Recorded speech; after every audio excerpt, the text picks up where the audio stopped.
اس کا محبوب بھی تمہارے اندر ہے.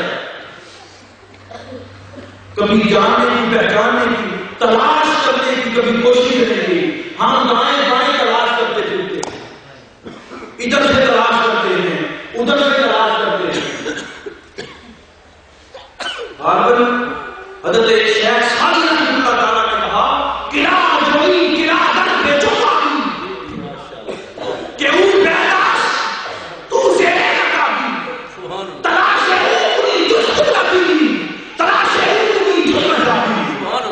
فرماتے ہیں کہ خدا کو تلاش کرنے کے لیے سرگرداں پھرتا رہا, ہر طرف پھرتا رہا, کہیں سے خدا کا نشان کہیں سے خدا کا نشان نہ ملا. جب ہر طرف سے بات چھوڑ کر اپنے من میں دیکھا اس کی ذات جگہ کر. ہاں علی صاحب نے بلے شاہ صاحب کا بیان کروایا کہ بلے شاہ آسمانی گھر گئے گھر بیٹھا بھرتا نہیں. ارے سب کچھ تو بندے کے اندر ہے, تم نے کبھی جھانکنے کی کوشش نہیں کی, تم نے کبھی جھانکنے کی کوشش نہیں کی. ارے جلوہ خدا بھی تیرے اندر ہے, جلوہ مصطفیٰ بھی تیرے اندر ہے. نعرہ تکبیر, نعرہ رسالت, نعرہ حیدری, جشن عید میلاد النبی. اس لیے اب وہ خدا تمہارے اندر کیسے ہے؟ وہ فرماتے ہیں نحن اقرب الیہ من حبل الورید. ہم ہر انسان کی اشارت سے بھی زیادہ اس کے قریب ہیں. ہم تو اشارت سے بھی زیادہ, میں نے وہ تو پہلے کہا سب کچھ تمہارے اندر ہے. خدا کا جلوہ بھی, اس کی ذات بھی, اس کی صفات بھی, اس کا قرب بھی تمہارے اندر ہے. تلاش نہیں کرو. افلا تبصرون, کیوں نہیں دیکھتے اپنے اندر, اپنے اندر کیوں نہیں دیکھتے؟ وہ اندر کی نگاہ ہماری ختم ہو چکی ہے. ہم ان آنکھوں سے دیکھتے ہیں. کن سے دیکھتے ہیں؟ ان آنکھوں سے. اور یہ آنکھیں تو خاک سے بنی ہے, مٹی سے بنی ہے. تو مٹی کو اس کی حقیقت نہیں ہو سکتی نا. اس کی حقیقت کو دیکھنے کے لیے اس کا نور چاہیے. وہ اندر ہے انسان کے. ارے روح اندر ہے مگر یہ آنکھیں ہیں اندر سے اس روح کو نہیں دیکھ سکتی. کیوں؟ یہ آنکھیں اس دنیا کی ہیں اور روح اس عالم کی, اس دنیا کی ہے. روح کیا ہے؟ اس دنیا کی ہے. اب اس دنیا کا آپ انسان اس دنیا کو کیسے پہچانے؟ اب اسے پہچاننے کے لیے اندر کی نگاہ کو تلاش کرنا ہوگا, اور اندر کی نگاہ دل سے نکلے گی.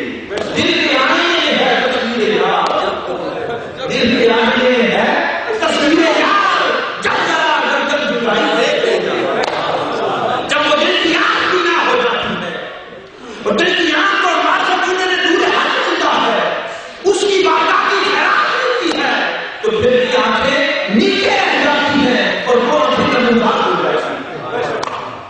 آنکھیں نظار ہو جاتی. تو فرمایا ہم تو انسان کی اشارت سے بھی زیادہ قریب ہیں. تو کہاں آ گیا خدا کرنا اشارت سے بھی زیادہ؟ بولے نا بھائی, قریب ہونا آ گیا.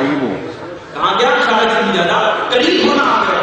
اور آگے میں نے بات کی کہ رسول پاک صلی اللہ علیہ وسلم کی ہستی بھی تمہارے اندر موجود ہے, مگر تم کبھی دیکھتے نہیں. اس نے خود کو کہا بھائی یہاں ایک بات کہنا چاہوں گا, جس سے محبت ہوتی ہے نا, جس سے کیا ہوتی ہے؟ محبت ہوتی ہے. تو ہر محب کو محبت کرنے والا ہے اپنے محبوب کی حفاظت کرتا ہے. اس کے محبوب پر کوئی اعتراض کرے تو اس کے اعتراض کا جواب دیتا ہے. اپنے محبوب کی حفاظت کرتا ہے, اس کی خوبیاں بیان کرتا ہے. اگر کوئی اس کی خامی بیان کرے تو اسے اپنا دشمن سمجھتا ہے. بھائی ایسا ہوتا ہے کہ نہیں ہوتا؟ میں وہ باتیں آپ سے کہنا چاہوں گا جو آپ کی روزمرہ زندگی کے اندر صبح شام آپ پر بیتتی ہیں اور آپ ملاحظہ کرتے ہیں, اور ان کے اندر ایک بہت بڑی حقیقت ہوتی ہے. ہمیں ہدایت ملنے کے لیے مگر ہمیں نہیں اس کے اوپر خیال نہیں کیا. تو ہر محبت کرنے والا اپنے محبوب کی حفاظت کرتا ہے. اپنے محبوب کی کیا کرتا ہے؟ حفاظت کرتا ہے. اب اس نے خود کو کہا کہ میں انسان کی اشارت سے زیادہ قریب ہوں. اور جب اس نے اپنے محبوب کی بات کی، کیونکہ اپنے محبوب کا حافظ بھی ہے، اور وہ نہیں آتا کہ میرے محبوب کا کوئی انگلی اٹھائے، دائیں بائیں اس نے اپنے محبوب کی حفاظت کا بیعہ دے رکھا، اور آخری سلام کے بارے میں فرمایا وَعْلَمُوا أَنَّ فِيكُمْ رَسُولُ اللَّهِ، جان لو میرے مصطفیٰ کی ذات تمہاری جانوں کے اندر موجود ہے، تمہاری جانوں کے اندر موجود ہے۔ اور دوسری قرآن مجید کے فرمایا النبی اولیٰ بالمؤمنین من انفسہم، جان لو میرا محبوب تمہاری جانوں سے زیادہ تمہارے لیے، خود کو کہا کہ میں شارک سے زیادہ قریب ہوں، اور محبوب کی بات آئی تو کہا میرا محبوب جانوں سے بھی زیادہ قریب ہے۔ یہ تو ہماری شارک ہے نا، کیا ہے؟ اس شارک سے زیادہ قریب اللہ ہے، تو شارک کے اندر کیا ہے؟ شارک کے اندر خون ہوتا ہے، کیا ہوتا ہے؟ خون ہوتا ہے، اور خون کے اندر جان ہوتی ہے، خون کے اندر کیا ہوتی ہے؟ جان ہوتی ہے۔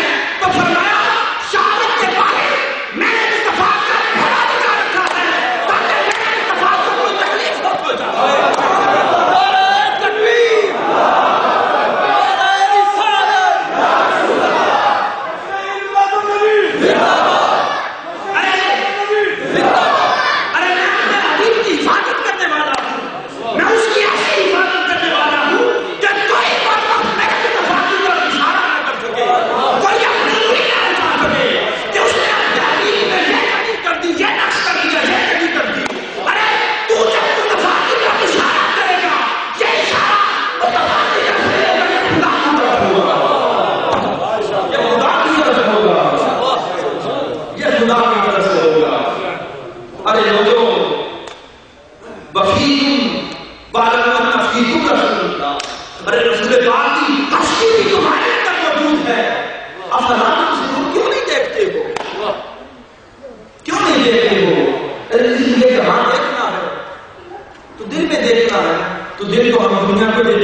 بچوں کو دے چکے ہیں، دنیا کے کسی دوست کو دے چکے ہیں، جب دل ادھر دے چکے تھے تو اب وہ یاد کہاں نظر آ رہا ہے؟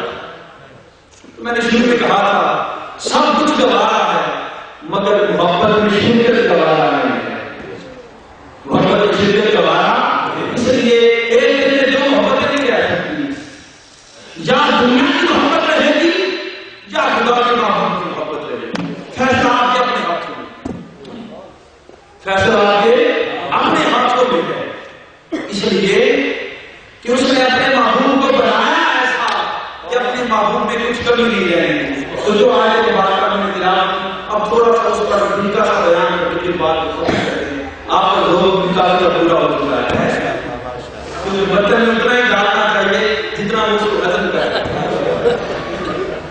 جتنا اس کو ہضم کر کے جب زیادہ ڈال دیں گے تو گر جائے نہ گندگی ہوگی۔ اس لیے آپ جائیں نا جب کپڑا خریدنے جاتے ہیں یا شوز خریدنے جاتے ہیں تو جو مالک ہوتا ہے نا، دکاندار ہوتا ہے، آپ کو سب سے زیادہ چیز نہیں دے دیتا، نارمل چیز دیتا ہے۔ جب آپ کو وہ پسند نہیں آتی آپ کہتے ہیں اس سے اعلیٰ کا خریدار، پھر آپ اس سے اعلیٰ دیتا ہے، پھر آپ کو وہ بھی پسند نہیں آتی تو پھر اس سے اعلیٰ دیتا ہے، پھر اگر وہ بھی آپ کو پسند نہیں آتی اس سے اعلیٰ دیتا ہے، اور اگر آپ کو وہ بھی پسند آئے اور آپ اس پر جانے لگے تو وہ کہتا ہے باؤ کچھ ہے جانا ذرا، پھر وہ اندر سٹور سے جاتا ہے، اندر سٹور سے جان نکال کر لاتا ہے، وہ کہتا ہے سودا ہر طرح کا ہے، سودا ہر طرح کا ہے، جیسا لینے والا ہوگا ہم ایسا ہی دیتا ہے۔ اس لیے حضور کی محبت کی معرفت کی بات ہے، اس لیے اپنی ضرورتوں کو بنا اتنا وسیع کرے، اپنے خیالات کی بنا کو، ارے ہم تو فقط اپنے جسم کی پاکیزگی کے خیال نہیں رکھتے، ہمارے کپڑے پاک نہیں ہوتے، جسم پاک نہیں رہتا ہے، کہ جائیں کہ ہم دل کو پاک کریں، کہ جائیں کہ پھر اپنے خیالات